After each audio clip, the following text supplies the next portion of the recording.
Hey everyone, Donald Trump's comments the other day in a cabinet meeting about Somali immigrants is driving a typically dumb and over the top simplistic reaction. Over to you, Jim Acosta. What needs to be said that isn't being said enough in our press over the last 24 hours is that the President of the United States said a blatantly obvious racist thing in the cabinet meeting on Tuesday.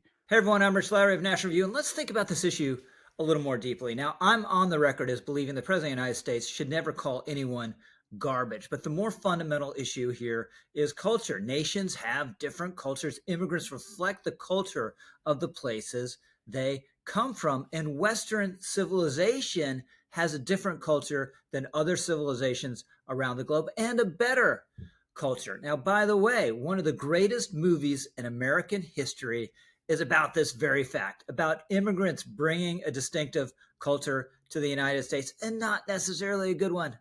We are all grateful to Don Corleone for calling this meeting. We all know him as a man of his word. A modest man, he'll always listen to reason. Yes, Don Barzini. He's too modest. He had all the judges and politicians in his pocket. He refused to share them. When did I ever refuse an accommodation? Yeah, when did he ever refuse an accommodation? Now, this is not to say that all Italian Americans in the 1970s were criminals. Of course they weren't. But Southern Italy was by and large different than the United States. More clannish, less social trust, more of a culture of corruption, more criminality. All this went to an attitude that the great political scientist Edward Banfield, in a book called The Moral Basis of a Backward Society, not sure you're getting that title published today, called Amoral Familialism.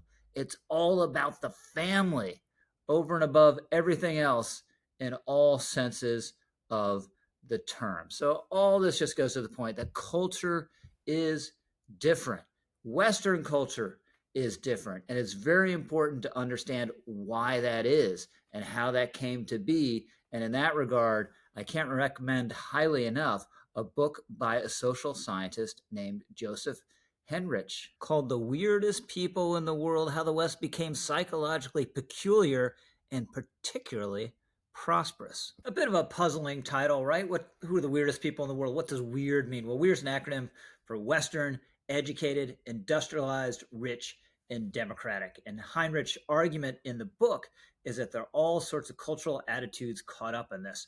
We're individualistic, we're analytical, we're rules-based, we have a high level of social trust, we're individualistic and have a focus on autonomy. We are psychologically different than people from other civilizations and cultures. We tend to focus on individual things. They tend to focus, this is all generalizations, okay, just for the sake of the point, they tend to focus on the relationship among things. We tend to focus on the individual person. They tend to focus on the family and community. We tend to focus on intentions. They tend to focus on outcomes. We have a guilt-based culture. They tend to have a shame-based culture. We trust strangers. They tend only to trust kin, and we focus on the nuclear family, and they focus on the extended family. Now, what is the ultimate source of all these differences? Well, Heinrich argues, I think compellingly, it goes back to the Catholic Church. The Church in the Middle Ages bans cousin marriage, bans polygamy, focuses on monogamous families, and this sets in train massive cultural and institutional changes. What this does, it destroys clans and kin-based legal systems and creates the predicate for the growth of cities, because you can leave your families, creates a predicate for markets, because you can trust strangers and trade with them, creates the predicate for the creation of all sorts of corporate bodies, again, because you can trust strangers and cooperate with them, spreads literacy and rational legal institutions, and otherwise we get the seedbed of the West that over time will develop further and change Western psychology. Another big part of the puzzle is the Carolingian Empire, founded, of course, by Charlemagne.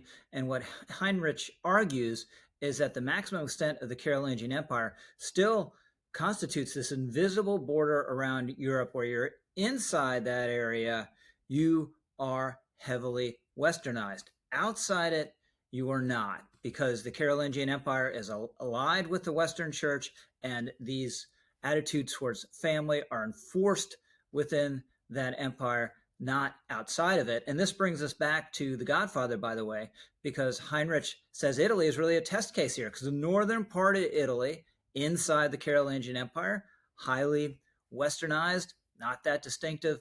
Southern Italy, outside, and you have a more clan-based attitude. How does this matter today? Well, in a couple ways. One, it explains why the West, generally more peaceful, more prosperous, and freer, especially the United States, which became over time the most westernized of all the societies in the West. And it also matters for the debate we're having about immigration. People from different places are bringing their own psychological attitudes. And this brings us to another book I'd like to mention by a guy named Garrett Jones. He's an economist at George Mason University. He's not a hater. He's not even anti-immigration. And the point he makes in this book is that economically, we experience much less assimilation, every country around the world, from immigrants than you would expect. He points out that in sheer economic terms, what determines the success of people in a given country tends to be where they came from and how prosperous that place was.